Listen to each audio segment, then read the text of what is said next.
Good morning. तर आज आपण मीरा भाईंदरचा पेपर बघणार आहोत. खरं तर मी ठाण्याचाच पेपर घेतला होता, पण म्हणलं की मीरा भाईंदरला तेव्हा जे आयुक्त होते ते आता ठाण्याला आहेत. त्याच्यामुळं अगोदर मीरा भाईंदरचा पेपर सॉल्व्ह केला तर ते ठाण्याच्या मुलांना पण कसं ते कळून जाईल की कशा प्रकारचे प्रश्न येतात. आता बघा, मीरा भाईंदर आणि ठाण्याला सायन्सचे प्रश्न जास्त आहेत. त्यातल्या त्यात मीरा भाईंदरला बेसिकवर खूप जास्त फोकस आहे. म्हणजे काय की पेपर सोपा आहे, पण तुम्हाला त्या सब्जेक्टचं बेसिक नॉलेज किती आहे ह्याच्यावर जास्त फोकस केलेला आहे. आता तसंच सायन्सचे जे क्वेश्चन्स आहेत ते सुद्धा खूप डिटेलमध्ये न विचारता बेसिकवर विचारलेले आहेत. तुम्हाला जर ते क्लिअर करायचं असेल तर बघा, तुम्हाला 8वी ते 10वीचं जे विज्ञानाचं पुस्तक आहे ते घ्यायचं आहे आणि जे आपले PYQ मध्ये ज्या ज्या टॉपिकवर प्रश्न विचारलेला आहे ते टॉपिक एकदम चाळून काढायचे. सोपं आहे, 1-2 तास बसलं तर तुमचं सायन्स पूर्ण होऊन जाईल. आता बघा, मला बऱ्याच मुलांचे फोन वगैरे येतात, मेसेज येतात की मॅडम ग्राउंडला खूप कमी मार्क पडले, मग आम्ही लेखीचा अभ्यास करू का नको? अरे उलट तुम्ही डबल मेहनत केली पाहिजे. आता मी माझं उदाहरण सांगते. माझं काय झालं, मी ग्राउंडवर पडले आणि त्याच्यामुळे काय झालं, मला कमी मार्क आले, 38च मार्क आले. मग म्हणलं की मी एवढं रक्ताचं पाणी करून 6-7 महिने मेहनत केली आहे, तर मग आता 1 महिना मला फक्त लेखीसाठी खूप जास्त मेहनत करायची आणि मी केलं, दिवस रात्र एक केला आणि मला 94 मार्क पडले.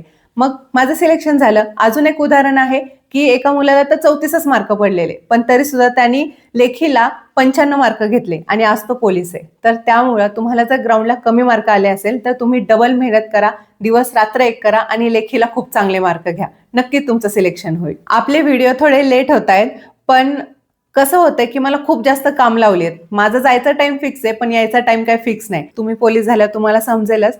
पण तरीही मी सगळे व्हिडिओ कंप्लीट करणार आहे. म्हणजे आपले सध्याचे ठाणे, नवी मुंबई आणि मुंबई लोहमार्ग हे कंप्लीट करेल आणि त्याच्यानंतर बाकीच्या जिल्ह्यांचे क्वेश्चन पेपर घ्यायला सुरुवात करेल. तसंच आणखी एक प्रॉब्लेम आहे, बऱ्याच मुलांना ग्राउंडला खूप चांगले मार्क आलेत आणि त्यांची लेखी सुद्धा 85-90ची आहे. तरी सुद्धा त्यांना असं वाटतं की माझा अजून अभ्यास झालेला नाही, मी अजून हे करू का ते करू. तुमच्याकडे काय कमी आहे, तर सेल्फ कॉन्फिडन्सची कमी आहे. कॉन्फिडन्स ठेवा, तुमचा अभ्यास झालेला आहे, तुम्ही PYQच्या बाहेर जाऊ नका. जास्त काय हे ते करायच्या नादात आहे ते पण विसरून जाईल. त्याच्यामुळं जे आहे त्याच्यामध्ये फक्त इम्प्रूव्हमेंट करायचा प्रयत्न करा, जास्त हे ते करत बसू नका. आता या व्हिडिओमध्ये मी तुम्हाला खूप डिटेलमध्ये सांगितलेलं आहे, त्यामुळे व्हिडिओ शेवटपर्यंत बघा. जे नोट्स आहे त्याची रिव्हिजन करा. आता जो 25 ते 30 मिनिटाचा जो व्हिडिओ आहे तो सगळ्यांसाठी अवेलेबल असणार आहे, पण जो 5 तासाचा व्हिडिओ आहे तो मी मेंबर्ससाठी ठेवला आहे. म्हणजे जे मेंबर्स आहेत त्यांनी तो व्यवस्थित बघा आणि तिथेच तुम्हाला नोट्स मिळतील. ठीक आहे, चला तर मग सुरू करूया आपल्या आजच्या व्हिडिओला. आता बघा, आपला पहिला प्रश्न कशाशी रिलेटेड आहे, तर मराठी या टॉपिकवर रिलेटेड आहे. आता मीरा भाईंदरला मराठी या टॉपिकवर सगळ्यात जास्त भर कशावर होता माहितीये? शब्दांच्या जातीवर. म्हणजेच काय की आपले जे सुरुवातीचे आहेत नाम, सर्वनाम, क्रियाविशेषण, पुन्हा क्रियापद, आणखी शब्दयोगी अव्यय, विभक्ती, विभक्तीचे कारकार्थ, म्हणजे जे आपलं बेसिक आहे आपलं मराठीचं, तर ह्याच्यावर डिटेलमध्ये प्रश्न विचारले. डिटेल म्हणजे काय की की पॉइंट्स घेऊन.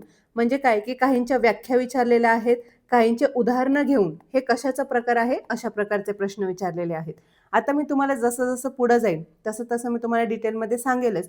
पण पहिले 1 ते 10 प्रश्न जे आहेत ते ह्या टॉपिकवर होते. म्हणजे ह्या सगळ्या टॉपिक्सवर ते डिपेंड होते. ठीक आहे, मग आपण जसं जसं पुढे जाऊ तसं तसं मी तुम्हाला एक्सप्लेन करते. आता आपण आपल्या पहिल्या प्रश्नाला सुरुवात करूया. आणि मीरा भाईंदरचा पेपर खूप सोपा आहे, अवघड काहीच नाहीये, एकदम बेसिक विचारलेलं आहे. आणि बघा, मी मागे पण सांगितलं कसं ही त्यांची तिसरी वेळ आहे. पण बघा, ते जेव्हा पेपर सेट करतात तेव्हा ते मागे कशा लेवलचे क्वेश्चन विचारलेले आहेत ते एकदा रेफर करतात.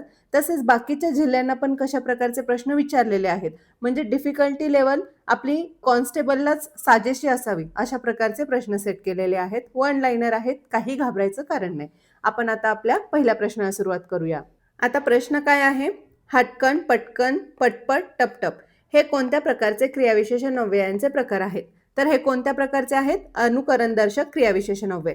अनुकरणदर्शक क्रियाविशेषण अव्यय कसं ओळखायचं? जिथे शब्दांची पुनरावृत्ती होते आणि तसंच काय असतं, सपोज जर पुनरावृत्ती नाही झाले तर कसे प्रत्यय असतात? कण, दिशी, दिनी असे प्रत्यय असतात. त्याच्यावरून ओळखायचं की ते कोणतं क्रियाविशेषण अव्यय असतं? अनुकरणदर्शक. ठीक आहे, आता उदाहरणार्थ काय की पाणी खळखळ वाहते, मी टन दिशी पडले, आणखी काय, मी खन दिशी कानाखाली वडली. हे काय आहे? तर हे सर्व अनुकरणदर्शक क्रियाविशेषण अव्यय आहे. बरं, आपण अगोदर बेसिक बघूया. क्रियाविशेषण अव्यय म्हणजे काय की क्रियापदाबद्दल अधिक माहिती सांगणारा जो शब्द असतो त्या विशेषणाला, त्या शब्दाला काय म्हणतात, तर क्रियाविशेषण अव्यय असे म्हणतात. आता बघूया आपण ऑप्शन मधले बघूया. मग मी तुम्हाला आणखी जास्त डिटेलमध्ये एक्सप्लेन करते की बाकीच्या जिल्ह्यांना सुद्धा कोणत्या गोष्टीवर किंवा क्रियाविशेषण अव्ययवर कशा प्रकारचे प्रश्न विचारले होते.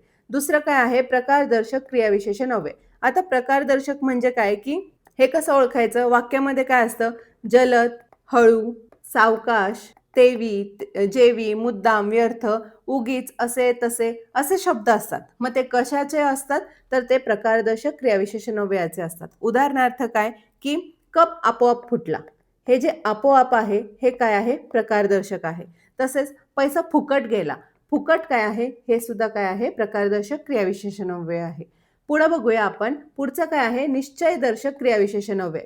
आता निश्चयदर्शक म्हणजे काय, की खात्री देणारे शब्द जेव्हा वाक्यात असतात तेव्हा ते असतात निश्चय. बघा वाक्यात म्हणजे शब्दातच आहे. निश्चय म्हणजे काय, की खात्री, बरोबर, म्हणजे मला एकदम फिक्स माहिती आहे, नक्की खात्रीशीर असतं, तेव्हा ते असतं निश्चयदर्शक. उदाहरणार्थ काय, की खचितच तो खोटे बोलतो, मी नक्कीच लग्नाला येईल, हे काय आहे, निश्चयदर्शक क्रियाविशेषण अव्यय. ठीक आहे. आता ह्याचे प्रकार बघूया, क्रियाविशेषण अव्ययाचे प्रकार बघूया. आता हे जे मी तुम्हाला सांगते हे तुम्हाला एकदम परफेक्ट लक्षात ठेवायचं आहे आणि मी तुम्हाला खूप सोप्या पद्धतीने सांगते की तुम्हाला शब्दावरूनच कसं लक्षात ठेवायचंय. ठीक आहे. आता आपण सगळ्यात जास्त कोणते प्रश्न विचारले गेले आहेत किंवा कोणते क्रियाविशेषण अव्यय विचारले गेले आहेत ते एकदा बघूया. पहिला आहे कालवाचक क्रियाविशेषण. कालवाचक क्रियाविशेषण ह्याच्यावर बऱ्याचशा जिल्ह्यांना प्रश्न विचारलेले आहेत. मग कालवाचक कसं ओळखायचं, बघा नावातच आहे. काल म्हणजेच काय, की आपल्याला तो काळ दर्शवतो. क्रिया केव्हा घडली हे काय आहे, ते झालं काळ किंवा कशी घडली वगैरे. बघा तू परवाच तर येऊन गेला, परवा हे काय आहे, कालदर्शक आहे.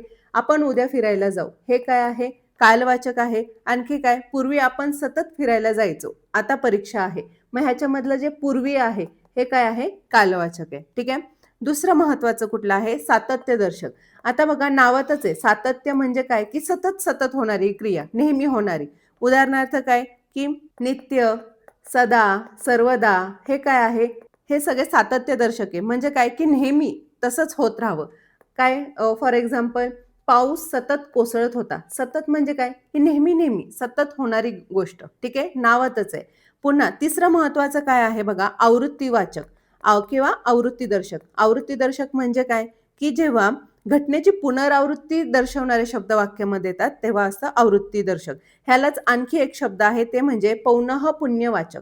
जर सपोज तुम्हाला थोडंसं जर एक्झामिनरला वाटलं की प्रश्न तर सोपा आहे पण तुम्हाला त्या शब्दाचा अर्थच कळू नये, तर तेव्हा ते अशा प्रकारचे प्रश्न देतात. म्हणजे काय बघा, पौनः पुण्यवाचक म्हणजेच काय, आवृत्तीवाचक. मग हे शब्द कुठले आहेत, तर उदाहरणार्थ काय, फिरून, वारंवार, क्षणोक्षणी. इथे काय झालं आहे बघा, क्षण हा पुन्हा काय झालं, रिपीट होऊन क्षणी आलं, वारंवारचं रिपीट होऊन वार आलं. ठीक आहे. अजून काय होऊ शकतं, दर साल. आता बघा इथं एका शब्दाची पुनरावृत्ती नाही झाली पण दर साल हे एकत्र मिळून आलं आणि ह्याचा अर्थ काय होतो, आवृत्तीदर्शक. दर साल आम्ही 1 जानेवारीला मीटिंग घेतो, दर सालाबाद प्रमाणे असं म्हणतात, तर ते काय आहे, आवृत्तीवाचक. ठीक आहे. आता पुढचं बघूया, आणखी महत्वाचं काय आहे, तर ते आहे स्थितीदर्शक, गतिदर्शक. आणखी काय येतं, रीतिवाचक. रीतिवाचक खूप वेळा विचारलं जातं. रीतिवाचक म्हणजे काय, की वाक्यातील क्रिया कशी घडते किंवा वाक्यातील क्रियेची रीत काय आहे त्या दर्शवणाऱ्या क्रियाविशेषणांना काय म्हणतात, तर रीतिवाचक क्रियाविशेषण. उदाहरणार्थ काय, की बघा त्याचे सुद्धा बरेचसे प्रकार आहेत. मग ते तुम्हाला ते प्रकार त्याच्यावरून ओळखायचा आहे की तो कोणत्या रीतिवाचक क्रियाविशेषणाचा प्रकार आहे. तर अशा प्रकारे तुम्हाला हे सगळ्या गोष्टी लक्षात घ्यायच्या आहेत.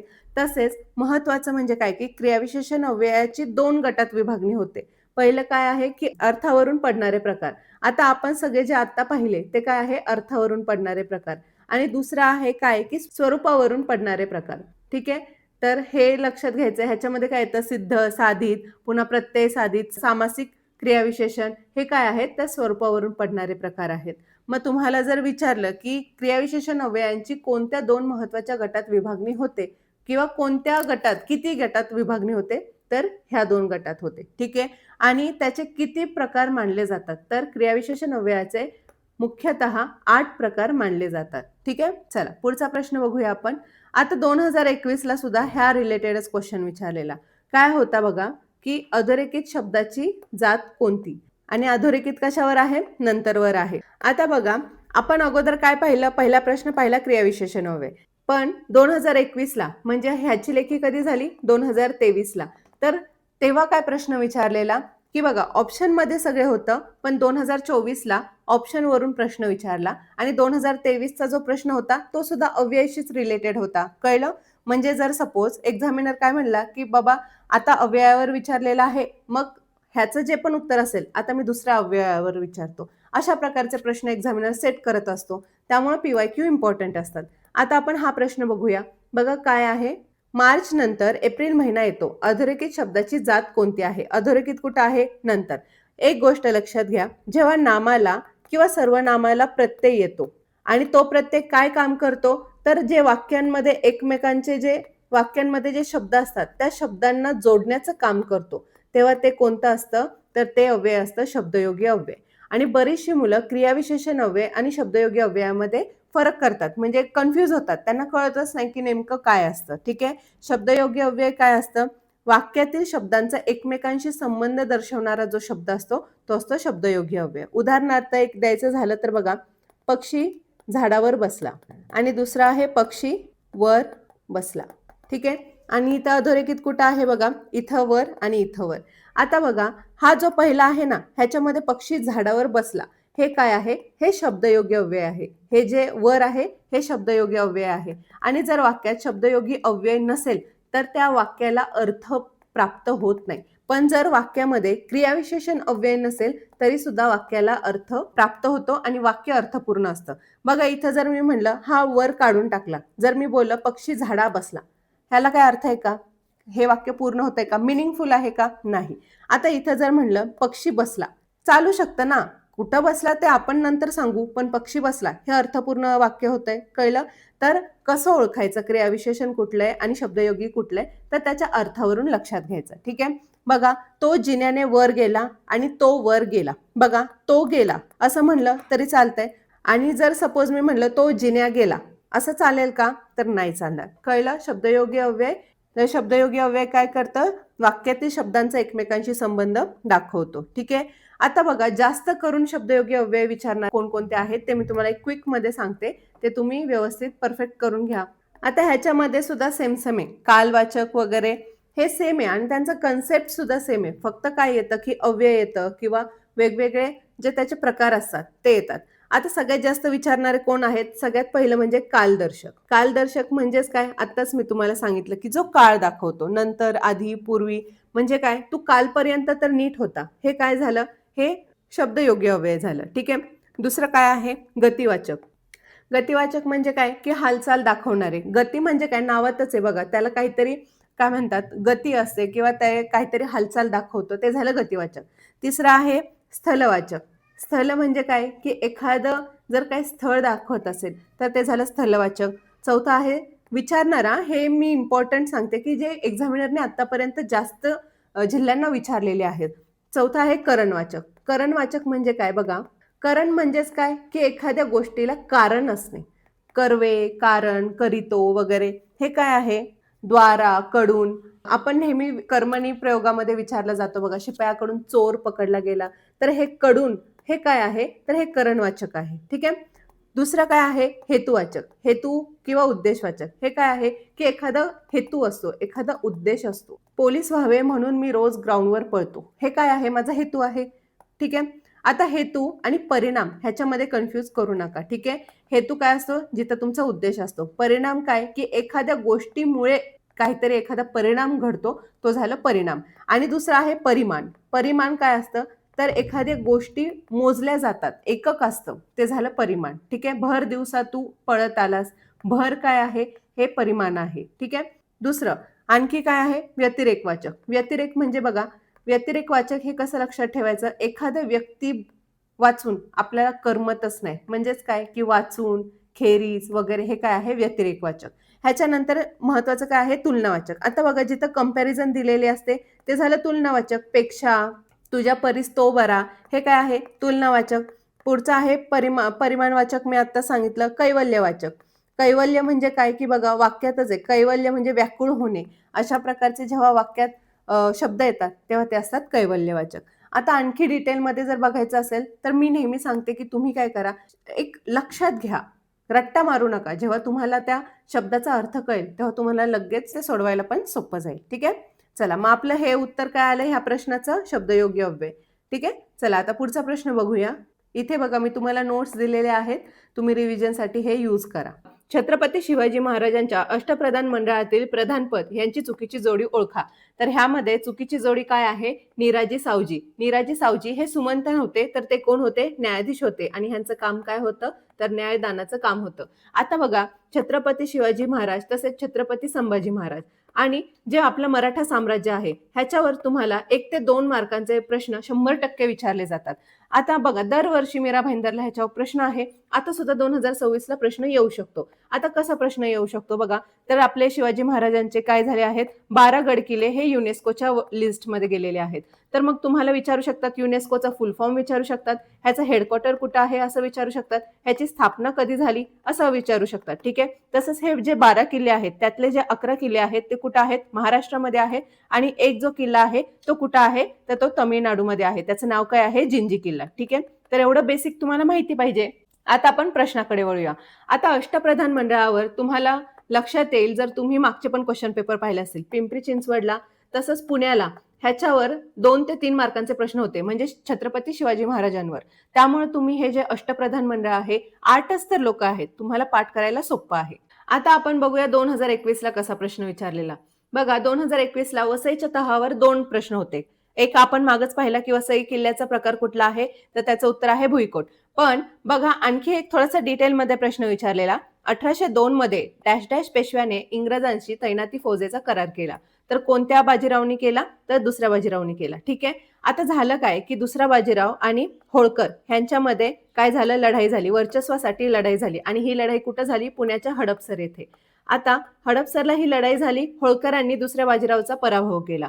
दुसऱ्या बाजीरावने काय केलं, दुसरा बाजीराव हा आश्रयासाठी, पुणे सोडून आश्रयासाठी इंग्रजांकडे गेला आणि इंग्रज तेव्हा कुठं होते, तर वसई येथे होते. आता बघा जेव्हा हा वसईचा तह झाला तेव्हा वसईचं नाव हे वसई नव्हतं, तर बसेन होतं. मग जर तुम्हाला विचारलं वसईच्या तहाच्या ऐवजी जर बसेनचा तह विचारला तरी पण तुम्हाला समजून जायला पाहिजे. ठीक आहे, किंवा असाही प्रश्न विचारू शकतात की जेव्हा हा तह झाला किंवा 1802 मध्ये दुसरा बाजीराव इंग्रजांकडे तैनाती फौजेचा करार करायला गेला तेव्हा वसईचं नाव काय होतं, तर ते काय होतं, बसेन होतं. ठीक आहे, मग तेव्हा काय झालं की दुसऱ्या बाजीरावमध्ये आणि इंग्रजांमध्ये एक तह झाला. आता त्या तहामध्ये काय झालं की पुण्यामध्ये इंग्रजांचं सैन्य ठेवण्याची काय झाली की परवानगी भेटली, म्हणजे आपल्या जे मराठा साम्राज्य होतं त्याच्यामध्ये इंग्रजांच्या फौजेला परवानगी मिळाली. तसंच त्याच्यामुळे काय झालं की इंग्रजांना आपल्या ऑटोमॅटिकली मराठा साम्राज्यात हस्तक्षेप करायची परवानगी मिळाली आणि त्यांनी काय झालं की तिथूनच आपल्या मराठा साम्राज्याचा ऱ्हास सुरू झाला. तसंच हे जे इंग्रजांचं सैन्य ठेवायची परवानगी मिळालीच, पण दुसऱ्या बाजीरावनी काय केलं की त्याचा 26 लाख उत्पन्नाचा प्रदेश हा इंग्रजांना देऊन टाकला. आता इंग्रज म्हणजे कोण, की ईस्ट इंडिया कंपनी. आणि काय झालं की असं सगळं झाल्यामुळं जे होळकर होते आणि भोसले होते ह्यांना म्हणजे ते आवडलं नाही, त्यांना राग आला. मग काय झालं, 1803 ते 1805 मध्ये दुसरे आंग्ल मराठा युद्ध सुरू झाले. मग तुम्हाला जर विचारलं की दुसरे आंग्ल मराठा युद्ध कधी सुरू झाले, तर तुम्हाला हे यायला पाहिजे. ठीक आहे, आता इथल्या इथं 3-4 प्रकारचे प्रश्न विचारले जाऊ शकतात. एक मी तुम्हाला स्टोरी टाईप सांगितलं, आता तुम्ही विसरता कामा नये. ठीक आहे, आता बघा 2024 ला जो प्रश्न विचारलेला आहे तो प्रत्येक जिल्ह्याला प्रश्न विचारलेला आहे आणि खूप सोपा आहे, सरळ आहे. आता बघा मी तुम्हाला हे झालेले प्रश्न आहेत, आता कसे प्रश्न येऊ शकतात हे मी तुम्हाला सांगणार आहे आणि एक एक प्रश्न खूप महत्वाचा आहे. अगोदर आपण प्रश्न बघूया. जागतिक संकेतानुसार पृथ्वीवरील तारीख व वारातील बदल कोणत्या रेखावृत्तावर होतो, तर कोणत्या रेखावृत्तावर होतो, 180 डिग्री रेखावृत्तावर. ह्यालाच आंतरराष्ट्रीय वार रेषा असं म्हणलं जातं. ठीक आहे, आता तुम्हाला माहिती आहे का की टोटल अक्षवृत्त किती आहेत आणि टोटल रेखावृत्त किती आहेत, तर टोटल अक्षवृत्त किती आहेत 180 आणि टोटल रेखावृत्त किती आहेत तर 360. ठीक आहे, हे झालं बेसिक माहिती. 180 डिग्री रेखावृत्तालाच आपण आंतरराष्ट्रीय वार रेषा म्हणतो. मग 0 डिग्री रेखावृत्त हे काय आहे, तर हे मूळ रेखावृत्त आहे आणि यावरून जागतिक प्रमाणवेळ ठरवली जाते. ठीक आहे, आता बघा हे जे 180 डिग्री रेखावृत्त आहे ना, जेव्हा आपण हे रेखावृत्त पार करतो, ओलांडतो, तेव्हा तारीख पण बदलते आणि वार पण बदलतो. आता मी तुम्हाला फरक सांगते, आंतरराष्ट्रीय वार रेषा म्हणजे काय आणि जागतिक प्रमाणवेळ म्हणजे काय. आता बघा सगळ्यात फर्स्ट म्हणजे आंतरराष्ट्रीय वार रेषा आपल्याला काय सांगतं, हे सांगतं की तारीख कोठे बदलायची, हे सांगतं. जागतिक प्रमाणवेळ आपल्याला काय सांगतं की जगातील वेळ मोजण्यासाठीचा जो संदर्भ बिंदू असतो हे काय असतं, जागतिक प्रमाण वेळ असतं. आता आंतरराष्ट्रीय वार रेषा ही कुठं आहे, तर ही 180 डिग्री रेखावृत्ताला आहे आणि जागतिक प्रमाण वेळ आपण कोणत्या रेखावृत्तावरून कन्सिडर करतो, तर 0 डिग्री. ठीक आहे. आता आंतरराष्ट्रीय वार रेषेचं स्थान कुठलं आहे, तर ही रेषा प्रशांत महासागरातून जाते. तुम्हाला प्रश्न विचारू शकतात की आंतरराष्ट्रीय वार रेषा ही कुठून जाते, तर प्रशांत महासागरातून. आणि जागतिक प्रमाण वेळ हे कुठं आहे, तर याचं केंद्रस्थान ग्रीनिच मध्ये आहे आणि ग्रीनिच कुठं आहे, तर लंडन येथे आहे. बघा, तुम्हाला मागे प्रश्न विचारला होता की जागतिक प्रमाण वेळ जे आहे ग्रीनिच पासून आपल्या भारताचं जे स्थान आहे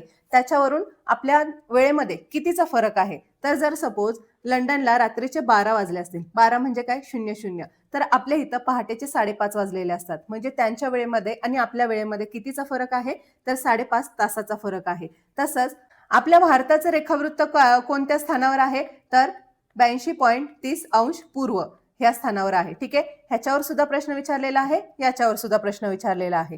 तसंच ह्याच्यावर सुद्धा प्रश्न विचारू शकतात. आता मी तुम्हाला यावरून सांगते. बघा, ज्या आडव्या रेषा आहेत ह्या वाल्या, तर ह्यांना काय म्हटलं जातं, तर यांना अक्षवृत्त म्हटलं जातं. आणि ज्या उभ्या रेषा आहेत ह्यांना काय म्हटलं जातं, रेखावृत्त म्हटलं जातं. रेखावृत्त हे कशासाठी असतं, स्थान आणि वेळ ह्याच्यासाठी असतं. आणि अक्षवृत्त कशासाठी असतं, जे वातावरणामध्ये जे आपण फरक करतो. म्हणजे काय की बघा, नेहमी जे उत्तरेला आणि दक्षिणेला, एक्स्ट्रीम दक्षिणेला, एक्स्ट्रीम उत्तरेला काय असतं, खूप जास्त बर्फाळ प्रदेश असतो, नेहमी तिथं थंडी असते. मग ते जसं जसं आपण इथे येतो विषुववृत्ताकडे, तसं तसं वातावरण काय होत जातं, गरम गरम होत जातं. मग हे आपल्याला काय सांगतं, अक्षवृत्त आपल्याला सांगतं की जे वातावरणातील फरक आहे हे जाणून घेण्यासाठी आपण ह्या काल्पनिक आडव्या रेषा मांडलेल्या आहेत, तर त्या आहेत अक्षवृत्त. आणि ज्या आपण काल्पनिक उभ्या रेषा मांडलेल्या आहेत त्या आहेत रेखावृत्त. ठीक आहे. आता ही गोष्ट क्लिअर झाली. आता तुम्हाला एक गोष्ट माहिती पाहिजे, 0 डिग्री अक्षवृत्तावर काय असतं, तर विषुववृत्त असतं. तसंच विषुववृत्तापासून वरती 23.30 अंशावर गेलो तर तिथं असतं कर्कवृत्त आणि विषुववृत्तापासून खाली दक्षिणेकडे गेल्यावर 23.30 अंशावर असतं मकर वृत्त. ठीक आहे. आता हे जे विषुववृत्त आहे ना, ह्या विषुववृत्तावर 365 दिवस 12ही महिने सूर्याची लंबरूप किरणे पडत असतात. लंबरूप किरणे म्हणजे काय की सूर्य अगदी डोक्यावर येतो, त्याला म्हणतात लंबरूप किरणे. ठीक आहे. आता बघा, तुम्हाला आणखी एक असा पण प्रश्न विचारू शकतात की लंबरूप किरणे कधीच न पडणारा प्रदेश कोणता. आता तो प्रदेश कोणता असू शकतो, तर उत्तरेकडचा, कारण बघा तिथे नेहमी थंडी असते. मग असा प्रदेश कोणता आहे, जम्मू आणि काश्मीर आहे, हिमाचल प्रदेश आहे, पंजाब आहे, दिल्ली वगैरे हे जे देश आहेत, हे जे प्रदेश आहेत, इथे सूर्याची लंबरूप किरणे म्हणजे सूर्य कधीच डोक्यावर येत नाही, तिथे नेहमी कशी अशी तिरपी किरणे पडतात. ठीक आहे. हा झाला दुसरा प्रश्न. तुम्हाला आणखी एका प्रकारे प्रश्न विचारू शकतात, ते म्हणजे काय की वर्षातून 2 दिवस लंबरूप किरणे अनुभवणारा प्रदेश कोणता, तर तो कोणता, तर कर्कवृत्ताच्या दक्षिणेकडचा प्रदेश. मग ते काय आलं, आपलं महाराष्ट्र, कर्नाटका, आणखी काय तमिळनाडू, आंध्र प्रदेश, जिथं बघा म्हणजे गरमी वगैरे असते, जिथं सूर्य आपल्या डोक्यावर येतो असा प्रदेश. मग काय, तर ते दक्षिण भारत आपला. ठीक आहे. आता हा एक प्रश्न खूप वेळा विचारला जातो, काय की उत्तरायण कधी सुरू होतं, तर उत्तरायण हे 22 डिसेंबर पासून सुरू होतं आणि हा आपला भारतातील सर्वात लहान दिवस असतो. तसंच दक्षिणायन कधी सुरू होतं, तर दक्षिणायन हे 21 जूनला सुरू होतं. 21 जून हा काय आहे, तर हा सर्वात मोठा दिवस मानला जातो. ठीक आहे. तसंच 21 जूनला काय असतं, तर आंतरराष्ट्रीय योगा दिवस. आता बघा, 2021ला कसा प्रश्न विचारला आहे, कोणत्याही 2 लगतच्या रेखावृत्तातील स्थानिक वेळेत डॅश डॅश असतो. तर काय असतं बघा, जे 2 लगतचे रेखावृत्त असतात तर त्यांच्यामध्ये आपापसामध्ये कितीचा फरक असतो, तर 4 मिनिटांचा फरक असतो. आपली जी पृथ्वी असते ती काय करते, स्वतःभोवती फिरत असते. स्वतःभोवती फिरते म्हणजे ती किती डिग्री फिरते, 360 डिग्री फिरते. ठीक आहे. मग तिला 360 डिग्री फिरायला किती वेळ लागतात, तर 24 तास लागतात. आता हे जे 24 तास आहेत त्याला आपण काय करूया, मिनिटांमध्ये कन्वर्ट करूया. आता मिनिटांमध्ये कन्वर्ट करायचं म्हणल्यावर मला काय करायला लागेल, 24 गुणिले एका तासामध्ये किती मिनिटं असतात, तर 60 मिनिटं असतात. ठीक आहे. 24 × 144 म्हणजे पृथ्वी पूर्ण 24 तासात म्हणजे 1440 मिनिटांमध्ये किती फिरते, 360 डिग्री फिरते. आता मला माहिती करून घ्यायचंय की ती एका मिनिटाला किती फिरते. जर एका मिनिटाला फिरायचं असेल तर मी काय करणार, इथं भागिले 360 करणार. म्हणजे माझं उत्तर काय आलं, मी 360नी 1440ला भाग दिला म्हणजे माझं उत्तर आलं 4.